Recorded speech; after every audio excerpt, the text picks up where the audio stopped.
Rain drummed against the windows of Casino Royale, creating a hypnotic rhythm that echoed through the main hall. Crystals hanging from century-old chandeliers reflected the golden light, projecting dancing constellations on the Italian marble walls. It was the kind of place where secrets were traded as naturally as crystal champagne was served. Alina Morozova held the tray with steady hands, though her heart beat to a completely different rhythm than the smooth jazz floating through the atmosphere. 3 months since she'd arrived in this city with only a suitcase and a fake name. 3 months working as a waitress in the most exclusive establishment on the East Coast, serving men who moved mountains with a single phone call. Men like him. Dante Castellano occupied the corner table, as always, the table that offered a complete view of the hall but remained in shadows. He never ordered anything, people simply knew what to bring. Single malt scotch, no ice, always in the same crystal glass. Alina approached, keeping her eyes lowered, as she'd learned to do. In his world, invisibility was survival. "Your scotch, sir," she murmured, placing the glass on the polished mahogany table. She should have walked away immediately, should have returned to the kitchen, to the safety of anonymity. But something made her hesitate, perhaps the way the light fell on his hands that seemed equally capable of caressing and destroying. "You're new," he said, without looking up from the document he was examining. His voice was deep, laden with an Italian accent that transformed each word into dark velvet. 3 months, sir. Russian. It wasn't a question. He finally raised his eyes, and Alina felt the impact of that gaze like a physical blow. Storm gray eyes that seemed to see through all her carefully constructed lies. "Your accent. Very subtle, but it's there. Moscow region, if I had to guess." Panic rose in her throat like bile, but she swallowed it. She smiled, the neutral, polite smile she'd practiced 1,000 times in the mirror. "Yes, sir. I came here a few years ago." The lie came out smooth. "Practiced looking for a better life." Something passed through his eyes, curiosity, perhaps for something more dangerous, interest. "Aren't we all?" he murmured, returning to his document. Alina retreated, feeling the weight of that gaze even after turning her back. The following weeks unfolded in a peculiar pattern. Dante Castellano came to Casino Royale 3 times a week, always at the same time, always at the same table, and always, inevitably, Alina was assigned to serve him. She wasn't naive enough to believe in coincidences. "He asked for you specifically," whispered Maria, the manager, one night. There was a warning tone in her voice. "Mr. Castellano never asks for anything specifically. Be careful, dear asterisk, careful," as if Alina could be anything but extremely careful. Every moment of her existence for the past 6 months had been built on layers of meticulous caution. But Dante Castellano was different from the other powerful men who frequented the casino. He didn't make crude advances, didn't touch her inappropriately. In fact, he barely spoke to her. But he watched. God, how he watched! Alina felt those gray eyes following her every movement through the hall, when she served other clients, when she smiled politely at some inappropriate comment, when she disappeared into the kitchen for long minutes, trying to regain her composure. One night, a drunk client grabbed her wrist. It wasn't anything she couldn't handle. Years of training had ensured that. But before she could react, a presence materialized beside her. "I believe," Dante said, his voice cutting like glass, "the lady asked you to let her go." The drunk man looked up, his face paling when he recognized who had spoken. He released Alina's wrist as quickly as if he'd touched fire. "Mr. Castellano, I didn't know she was not yours," Dante completed, each word precisely articulated. "And if you touch any staff member of this establishment again, you'll discover there are places far less pleasant than this casino to spend your evenings." The man practically ran to the exit. Alina stood paralyzed, her heart thundering. She should thank him, should say something, but the words stuck in her throat when Dante turned to her. "Are you all right?" he asked, and for the first time, Alina saw something beyond clinical curiosity in those eyes, something that looked dangerously like genuine concern. "Yes," she managed to answer. "Thank you."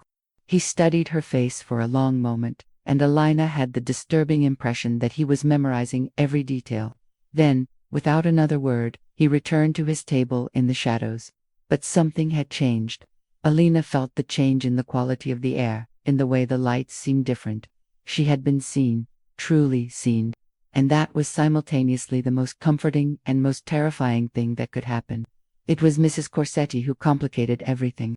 The elderly Italian woman was a permanent fixture at Casino Royale, widow of one of the original founders. She came every Thursday night to dine alone and observe the world her late husband had helped build. She was terse, demanding, and terrorized any new waiter.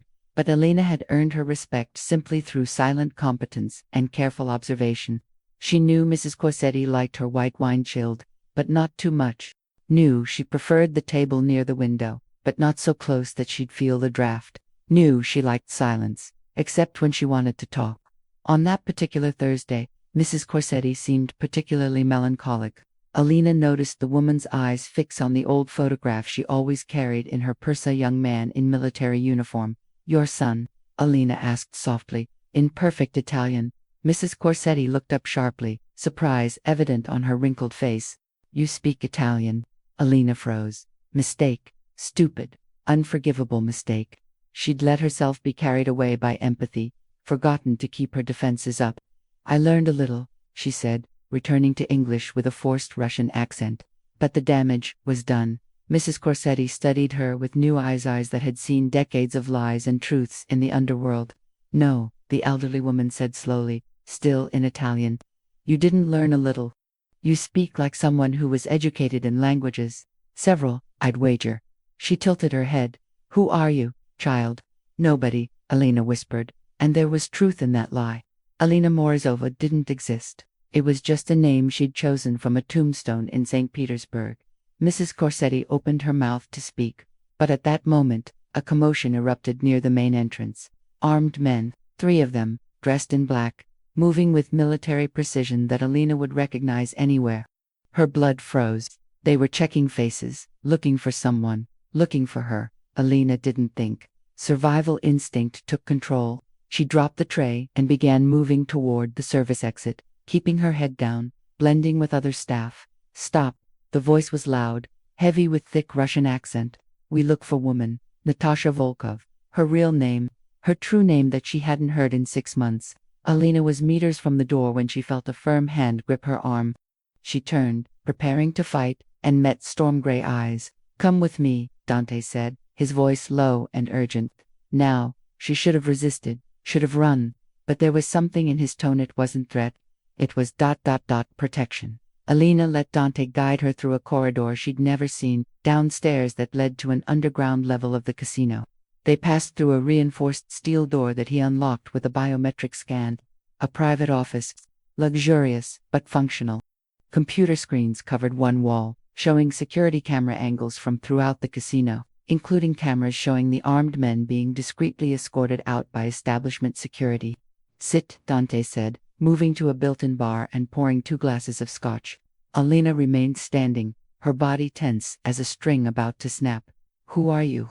He handed her a glass with a half-smile that didn't reach his eyes. "Someone who asks better questions than you, Natasha."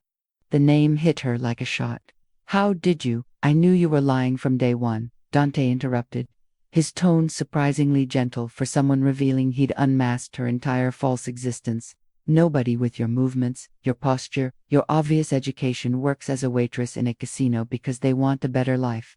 He walked to the screens, watching the men being placed in discreet vehicles. "But I didn't know who you were running from until tonight, Bratva."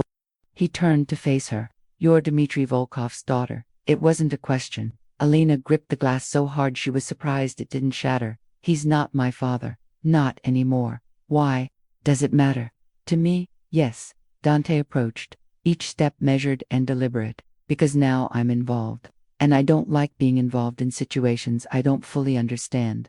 Alina met those gray eyes and saw something she didn't expect. Understanding, not judgment, not pity, just ... "Understanding. He sold me," she said, the words coming out like glass shards, "to an oligarch who wanted a young, beautiful wife to show off. I was 19. So I ran." The silence that followed was thick. Alina saw muscles tense in Dante's jaw, saw his hands close into fists. "How long ago?" 6 months. "I changed my face. Enough small surgery. Nothing dramatic. Changed my name. Disappeared." She laughed, a bitter sound. "Or thought I had disappeared." "They'll come back," Dante said, his voice dangerously calm. "Men like your father don't accept desertion, especially from family." "I know." Elena placed the glass on the table, surprised to realize her hand was trembling. I'll leave tonight. Disappear again. No, she blinked. What? You're not going to disappear. Dante moved closer, so close she could feel his heat. See the small scars that marked his hands. Warrior's hands. You're going to stay exactly where you are. Under my protection. Why? Elena whispered. You don't even know me. Something crossed his face, something vulnerable and rare. No, he agreed. But I'd like to, if you'll let me. And in that moment, in an underground office while armed men searched for her upstairs, Elena Morozova or Natasha Volkov, or whoever she really was, made the most dangerous decision of her life. All right, she said. Dante's penthouse was on the top floor of a building that shouldn't exist on the city's official maps. The elevator required 3 different forms of authentication. The windows were bulletproof. There were escape routes built into the walls. Elena recognized all of this because she'd grown up in a place very much like it. You can stay in the guest room, Dante said, leading her through a space that was simultaneously luxurious and Spartan. Expensive furniture, but few pieces. Art on the walls, but all strategically positioned not to interfere with sightlines. Nobody knows about this place except 3 people I trust with my life. And now me, Elena murmured. And now you. She turned to face him, this man who had completely changed her existence in a matter of hours. Why are you doing this? And don't tell me it's because you want to get to know me better. Men like you don't risk their operations for women they barely know. Dante was silent for a long moment. Then he walked to the window overlooking the glittering city below them. I had a sister, he said finally. Sophia. She was 17 when our father tried to arrange a marriage for her with one of his associates, a man 3 times her age. A monster. Elena felt her stomach tighten. Sophia was strong, stronger than any of us imagined. She said no, fought, tried to run. His voice grew lower. Hoarser. They found her, brought her back, and our father, he destroyed her. Broke her spirit so completely that when she finally married that monster, she went like a ghost to the altar. Dante. Double quotes. She died 2 years later. Officially, it was an accident. A car that went off the road. He turned, and Elena saw ancient, deep pain etched into every line of his face. But I know the truth. She chose to go off that road. Chose freedom the only way she could. Elena crossed the space between them before thinking, her hands finding his. I'm so sorry. That's why, he said, intertwining his fingers with hers.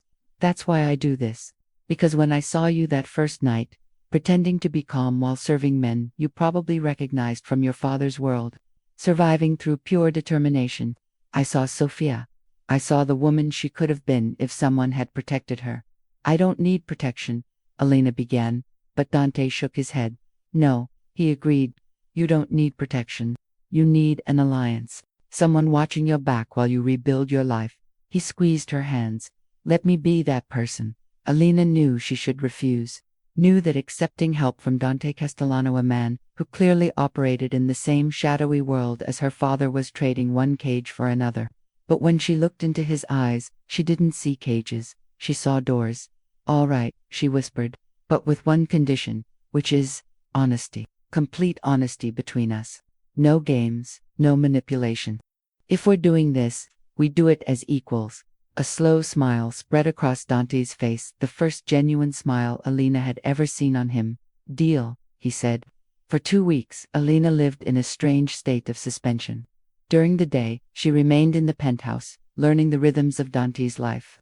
At night, he returned and they truly talked, about everything and nothing. She discovered he was an agent for an international organization she herself had only heard whispers about. Not exactly legal, not completely illegal, operating in the shadows between crime and justice. I hunt monsters, he explained one night, as they shared wine on his private terrace. People like your father, like the man who owned Sophia. Those who think power gives them the right to destroy lives. Doesn't that make you a monster too? Elena asked softly. Probably, he admitted. But at least my monsters take other monsters off the board. She told him things too. About growing up in the Bratva, about being trained in languages, combat, strategial, to be the perfect daughter, the perfect tool. About the night her father told her she was merchandise, not family. I could have killed him, she said, surprised by the coldness in her own voice. I knew how. I was trained, but, double quotes, but you're not like them. Dante completed. That's what makes you dangerous to them. You have a conscience. The days transformed into a delicate ritual. Dante taught her about his work. She shared intelligence about the Bratva that he could never obtain from another source. They trained together in his private gym, and Alina discovered she was matched with someone who didn't underestimate her abilities. And at night, at night, something else began to bloom. It wasn't just attraction, though, that was there, undeniable and growing. It was connection, understanding, the recognition of equally damaged souls finding healing in each other. Then, the storm hit. Alina was in the kitchen when she heard the elevator door open. Too early to be Dante. Her instinct screamed danger, and she reached for the nearest knife, moving silently toward the living room. "Don't worry, dear asterisk," said a voice that sent ice through her veins. "I'm not here to hurt you." Yet, Dmitry Volkov stood in the room as if he had every right to be there. 2 bodyguards flanked him, weapons discreet but visible under their coats. "How did you find you?" Her father smiled, and Alina remembered why grown men feared him.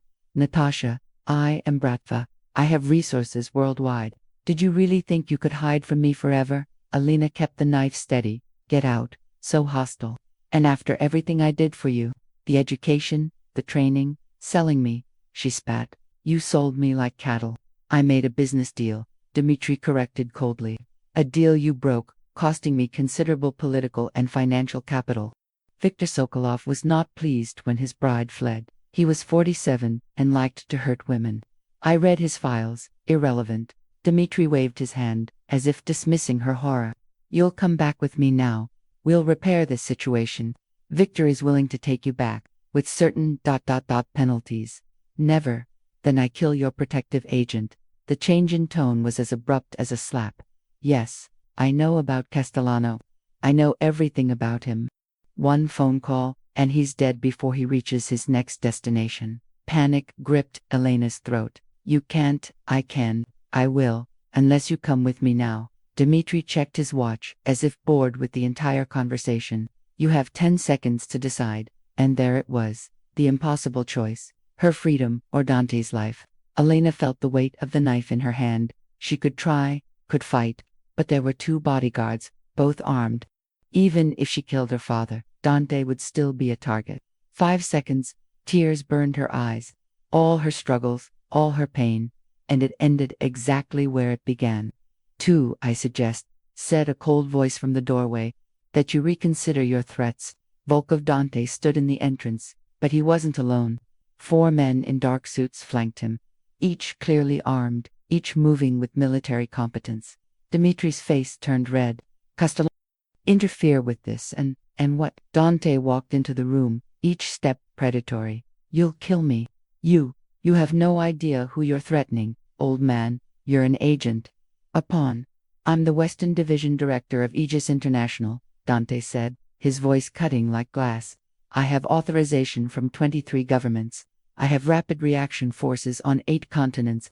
And I have dossiers on you, your Bratva, and every member of the Volkov family that would include enough crimes to send all of you to prisons where names and power mean nothing." The silence in the room was absolute. "So here's my counteroffer," Dante continued, stopping beside Elena. His fingers brushed hers, brief contact, but burning with meaning. "You leave this building, you go back to Russia, and you remove Natasha from all contracts, agreements, and obligations. She's no longer Volkov. She's no longer yours. In exchange for what?" "In exchange for me not releasing those dossiers to every intelligence agency in the Western Hemisphere." Dante smiled, and it was the most dangerous expression Alina had ever seen. "Oh, and also not informing Viktor Sokolov where you've been keeping your 22-year-old Croatian mistress. I hear he has rather strong opinions about fidelity." Dmitry's face went pale. "You're bluffing. Test me." For a long moment, the 2 men stared at each other. Generations of violence and power colliding at a single point of tension. Then Dmitry backed down. "She's dead to me," he spat, turning to leave. "Dead to the family. Volkov won't claim her if she dies in the gutters." "Excellent," Dante said cheerfully. "That's exactly the documentation we need. Sergei, you got that recorded." One of the suited men waved a device. Every word Sir Dmitry froze, then roared with impotent rage. But he knew when he was beaten. Moments later, the elevator carried him away, leaving only echo and absence. Elena collapsed into a chair, shaking. Did he, Do you really have dossiers? Yes, Dante said simply. I've been compiling evidence against the Volkov Bratva for months. Your father chose a very unfortunate time to threaten you, and the mistress found out about that just this morning. He knelt in front of her, taking both her hands. But I was serious, Elena, you're free. Legally, documentably free. The tears she'd been holding finally fell. Years of fear, of running, of living, half dead all, crumbling as Dante held her, whispering assurances in Italian. You're safe, he repeated. You're safe. And for the first time in her adult life, Elena believed it. The safe house was nothing like the penthouse, located in a nondescript building in the industrial district. It was functional, sparse, and designed for one thing: survival.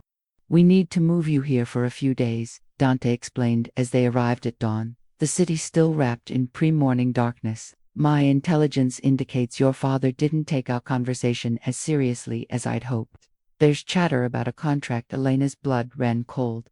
A contract? On me or you? Both, actually. Dante's tone was almost casual, but Elena could see the tension in his shoulders.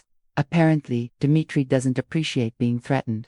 Who knew? Despite the gravity of the situation, Elena found herself smiling. Your sense of humor in life-threatening situations is disturbing. One of my many charms. He unlocked 3 separate deadbolts, then placed his palm on a biometric scanner. Welcome to my secondary office. It's not much, but it has everything we need. The interior was a stark contrast to his elegant penthouse. Military cots lined one wall, computer equipment covered another. A weapons cache carefully organized and maintained occupied a reinforced cabinet. How long? Elena asked, setting down the single bag she'd packed. 72 hours, maybe less. I have people working on neutralizing the threat. Dante moved to the computers, fingers flying across keyboards. In the meantime, we stay invisible. Elena watched him work, this man who had appended her entire existence. In the harsh fluorescent light, she could see details she'd missed before: the scar along his left temple, the faint burn mark on his right hand, the way his eyes never stopped moving, constantly assessing threats. You've done this before, she observed. Hidden people, more times than I can count. He didn't look up from the screens. It's part of the job. Protect assets, relocate witnesses, extract targets. Is that what I am, an asset? Now, he did look up, and the intensity in his gaze made her breath catch. You know you're not. Do I? Elena moved closer, pulled by something she couldn't name. Because sometimes I wonder if this, she gestured between them, is real or just part of your protection protocol. Dante stood, closing the distance between them in 2 strides. His hands came up to cup her face, thumbs brushing her cheekbones. You want to know what's real? His voice was low, rough. I haven't slept properly in 2 weeks, because every time I close my eyes, I see you in danger. I've rearranged my entire operational structure around keeping you safe. I've made enemies I can't afford to make. Burned bridges I needed intact. All because the thought of something happening to you makes me. He stopped, jaw clenching. Makes you what? Elena whispered. Terrifies me. The admission seemed torn from him. I've faced down warlords, negotiated with terrorists, walked into active fights, and nothing asterisk has scared me the way caring about you does. Elena's heart hammered against her ribs. Dante ... double quotes. You asked for honesty, he continued, his forehead coming to rest against hers. So here's honesty. I'm falling in love with you. No, I've already fallen, and it's the most dangerous thing I've ever done. The world seemed to pause. Elena could hear her own breathing, feel the warmth of him, smell the subtle scent of his cologne mixed with something uniquely him. Why dangerous? She asked, though she thought she knew the answer. Because love makes you vulnerable. It gives your enemies a target. It makes you hesitate when you should act, makes you reckless when you should be cautious. His hands tightened slightly on her face. It makes you human when you need to be a weapon.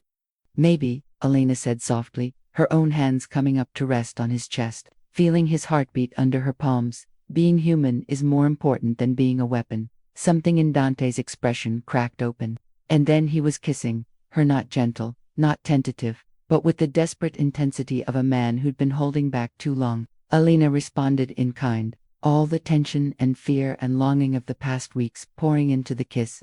When they finally broke apart, both breathing hard, Dante rested his forehead against hers again. "This is crazy," he murmured. "Completely insane."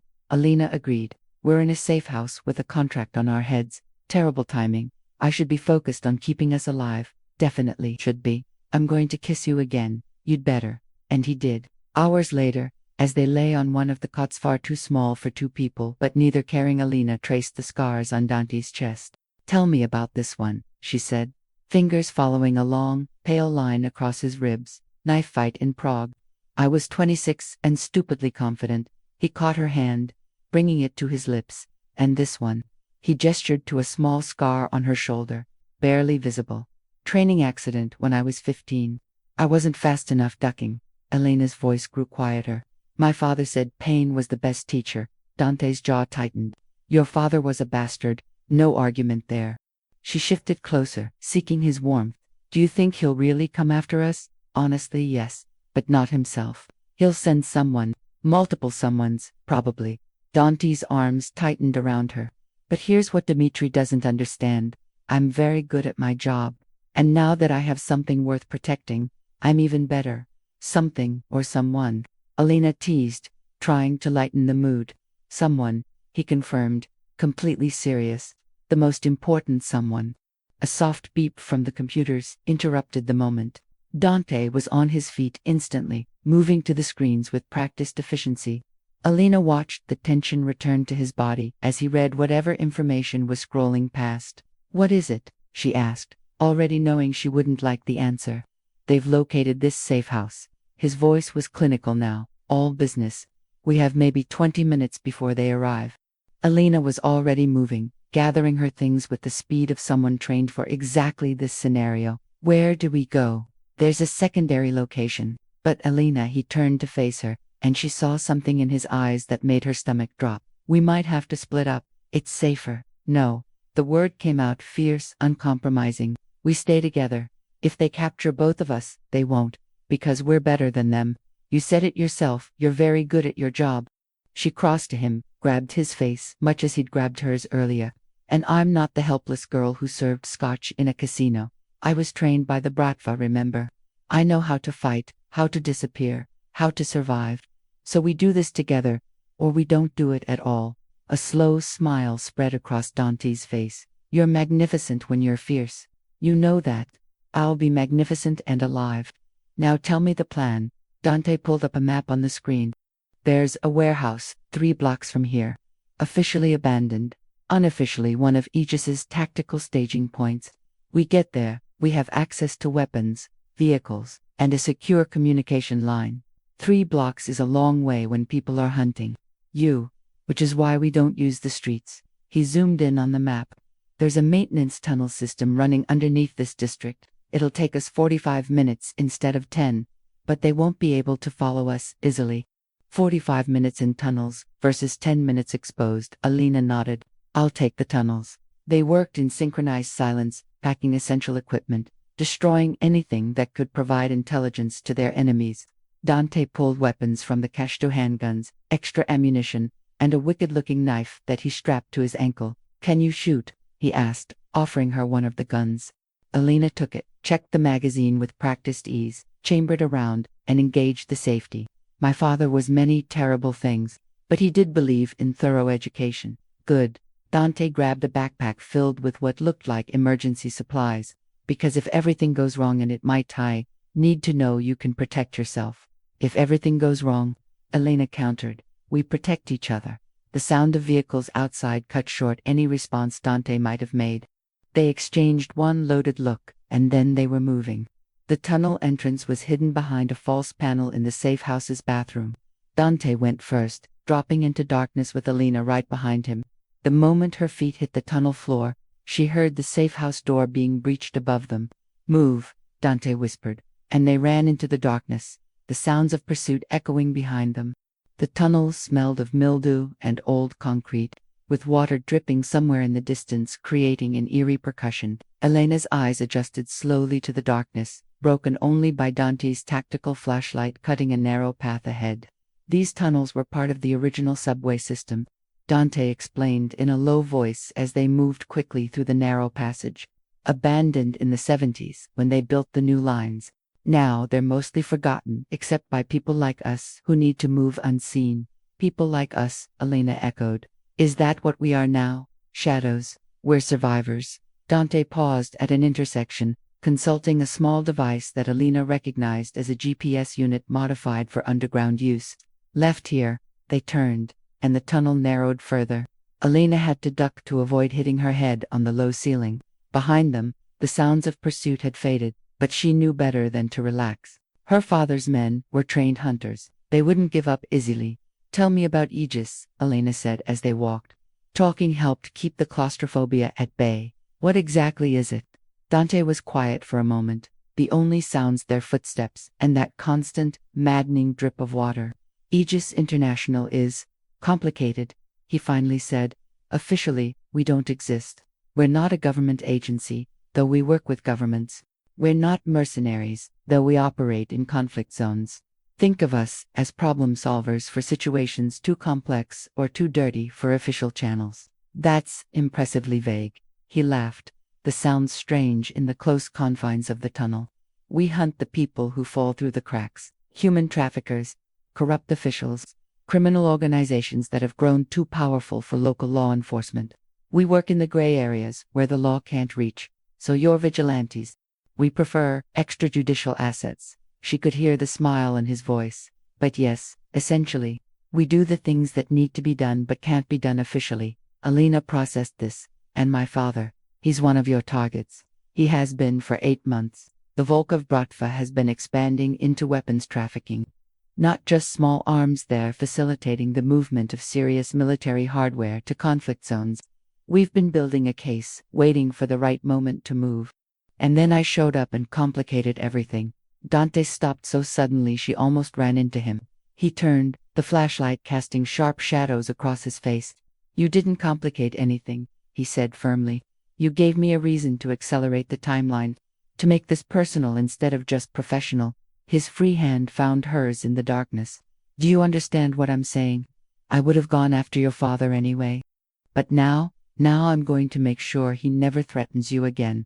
Not as an Aegis mission, as something far more personal. Elena squeezed his hand. That's either very romantic or very terrifying. Can't it be both? A sound echoed through the tunnel's distant but distinct voices. Dante immediately killed the flashlight, plunging them into absolute darkness. Don't move, he breathed, his lips so close to her ear she could feel his breath. Don't make a sound. Elena's heart hammered, but she remained perfectly still. Her training kicked in. Control your breathing, slow your heartbeat, become invisible. She'd done this dozens of times in exercises, but never with stakes this real. The voices grew louder. Russian. She caught fragments. Tunnel system. Check every branch. Volkov wants them alive. Alive. That was almost worse than the alternative. Her father wanted her back, wanted to parade her broken spirit as a warning to others who might think to defy him. Dante's hand tightened on hers, a silent message. Asterisk, I'm here. We're together. Asterisk, the voices reached their peak, seeming to come from directly above them. Elena realized they must be near a maintenance access point. One person looking down, one flashlight, and they'd be discovered. Then the voices began to fade, moving past their position. Elena allowed herself to breathe again, a tiny exhalation of relief. Dante waited a full 5 minutes in silence before turning the flashlight back on, keeping it dimmed. That was closer than I'd like, he murmured. How much farther to the warehouse? 20 minutes if we're lucky. 40 if we have to detour. He checked his device again. But there's a problem. Of course there is. They're doing a coordinated sweep. That wasn't just random, they're working in teams, covering ground systematically. He looked at her, and even in the dim light she could see the concern in his eyes. They're not just hunting us. They're hurting us. Elena felt cold dread settle in her stomach. Hurting us, where? Somewhere they have an advantage. Somewhere they can control the environment. Dante's jaw clenched. It's a good strategy, actually. Credit where it's due. Your father's people are well. So, what do? We do the one thing they won't expect. A dangerous smile played at Dante's lips. We don't run away from the trap. We run toward it, but on our terms. That's insane. You have a better idea. Elena thought about it, her mind racing through scenarios and possibilities. Dante was right. If they kept running, eventually they'd be cornered. But if they could identify where the trap was being set and approach it from an unexpected angle, we'd need to know their positions, she said slowly. I can get that. Dante pulled out a different device, this one showing multiple blinking dots on a screen. Aegis has been tracking Bratva communications for months. These are their active cell phones. Look, see the pattern. Elena studied the screen. The dots were indeed forming a net, systematically covering the tunnel system, but with a clear gap ahead. They're leaving us one route, driving us toward ... this. Dante zoomed in on the map. An old subway station. Large, open space. Perfect for an ambush. They'll have high ground positions, multiple exits covered, and we'll be exposed the moment we enter. So we don't enter through the main tunnels. Exactly. His smile widened. There's a service access shaft about 500 meters from here. It comes up through the station's old maintenance room behind their positions. We go in through the back door. And then we turn the trap around. They're expecting prey. We show them predators. Elena studied him in the dim light, this man who had somehow become her entire world in a matter of weeks. He was offering her a choice. She realized they could keep running, try to escape, live in hiding, or they could fight. She thought about the 19-year-old girl who'd fled her father's house in the middle of the night, about the months of living in fear, looking over her shoulder, existing rather than living, about the woman she'd been trying to become, someone who didn't run, didn't hide, didn't let fear dictate her choices. I'm tired of running, Elena said quietly. Are you sure? Because once we do this, there's no going back. We'll be declaring war. My father declared war the moment he sold me. I'm just finally ready to fight back. She met his eyes. Let's spring their trap. Together. Dante pulled her close, kissed her hard and quick. Have I mentioned you're magnificent? You may have said something along those lines. Well, it bears repeating. He checked his weapons, then offered her the second gun again. Are you ready for this? Elena took the gun, felt its familiar weight. All those years of training she'd hated, resented, tried to forget. Now they might save her life. Save both their lives. I was born ready, she said. I just didn't know it yet. They moved through the tunnels with new purpose, no longer running but advancing. The sounds of pursuit faded as they took a different route, climbing through a narrow service shaft that forced them to move single file, emerging finally into a maintenance room, thick with dust and forgotten equipment. Through the walls, they could hear voices, commands in Russian, the sound of weapons being checked, men taking positions. Dante put his mouth to her ear. When we go through that door, everything happens fast. Stay behind cover, watch your angles, and trust your training. What about you? I'll be doing what I do best. That dangerous smile again, creating chaos. Elena nodded. Her heart was racing, adrenaline singing through her veins, but underneath was a strange calm. This was what her entire life had been preparing her for, not to be a victim, not to be sold or controlled, but to stand and fight. Dante's hand found hers one last time. If something goes wrong, nothing's going wrong, she interrupted. We've got this. But if it does, if I tell you to run, I won't, Elena. No. She squeezed his hand hard. We're partners, remember, equals. That means we fight together, we win together, or we go down together. Those are the only options. He looked at her for a long moment, and she saw a dozen emotions cross his face. Fear, pride, love, resignation. Okay, he finally said. Together. They positioned themselves at the door. Beyond it lay danger, violence, the very real possibility of death, but also freedom. The chance to stop running, to face their demons, to claim their future. Dante counted down silently with his fingers. 3, 2, 1. They burst through the door into chaos. The charity gala was Dante's idea. You can't live in shadows forever, he argued. You need to rebuild an identity, a real life. So Elena found herself an address that cost more than she'd earned in 6 months at the casino, on the arm of one of the most powerful men on the East Coast, entering a ballroom where society's elite mingled. Some people stared, others whispered, but with Dante at her side, Elena held her head high. You look beautiful, he murmured as they danced, his hand firm at her waist. You're using me to make your work look less dangerous, she retorted, but there was no real heat in the accusation. Maybe, he admitted with a smile, Or, maybe I just wanted an excuse to see you in an amazing dress. They'd been careful in the weeks since the confrontation with her father. Nothing was forced. Nothing was rushed. But the tension between them had grown until it was almost painful, looks that lasted too long, touches that lingered, conversations that ended in charged silences. Dante Elena began, but was interrupted by a commotion in the crowd.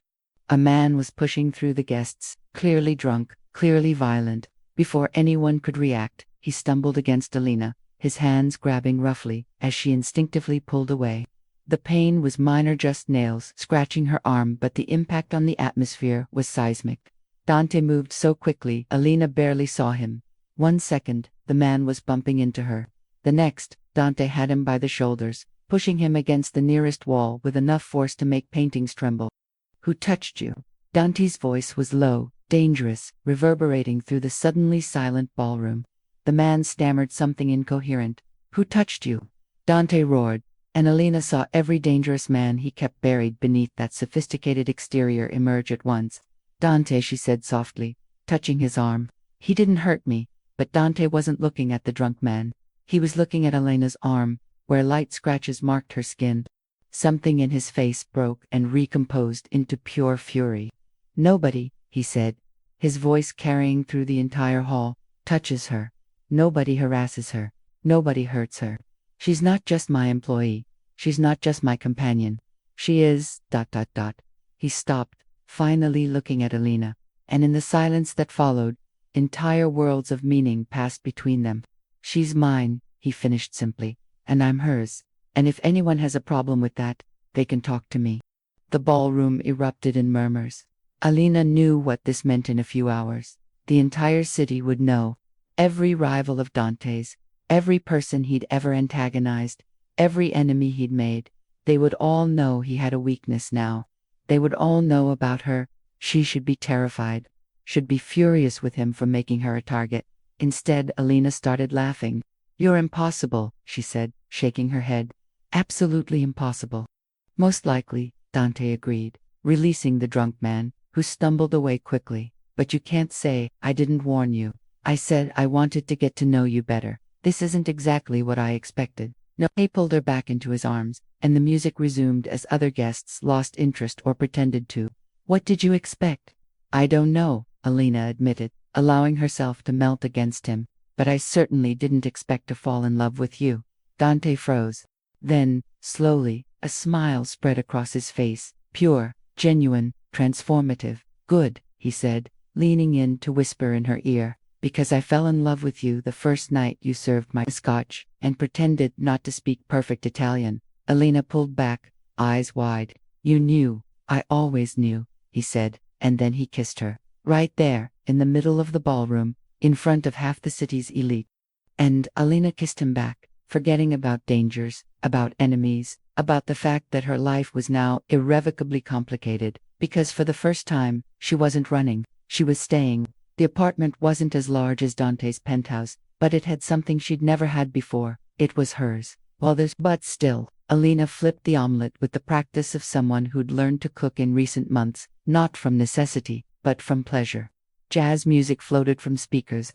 Sunlight poured through the windows without bulletproof glass.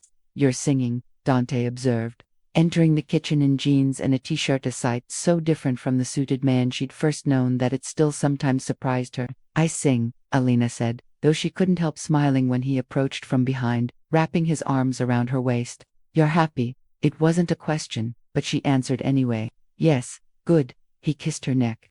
"Because I need to tell you something." Elena tensed despite herself. Old instincts were hard to kill. "It's not bad," he quickly assured. "Just ... unexpected. Aegis wants to hire you." She turned in his arms. "What, as a consultant?" "Your knowledge of the Bratva, your language skills, your training." ... double quotes, he shrugged. "You'd be an invaluable asset. But only if you want." "You don't need to, I want to," Elena said before she could think twice. Then paused. "Wait, do I want to? You tell me." Elena thought about the past 6 months, about rebuilding her life piece by piece, about therapy, so much therapy, about learning to trust again, to love again, to believe in a future, about finding purpose. Yes, she said finally. I want to, but with conditions. There are always conditions with you, Dante said with affection. I work with you, not for you. As a partner, obviously, and nothing illegal. We're in a gray area most of the time, but I can work with that. And she hesitated. If someday I want to stop, just live a normal life, you won't, Alina. Dante framed her face with his hands. I'm not your father. You're not property. You're not a tool. You're my partner in everything, and that means your choices are yours always. Tears stung her eyes, but this time they were the good kind. I love you. I know, he said, smiling. You told me last night, and the night before. And she silenced him with a kiss. Outside, the city continued its rhythms. Somewhere, dangers lurked in shadows. Somewhere, old enemies plotted revenge. Somewhere, new threats were forming. But here, in this moment, in this apartment with sunlight and jazz music and the smell of slightly burning omelette, Alina Morozova, formerly Natasha Volkov, formerly Nobody was home, and she wasn't afraid. Not anymore.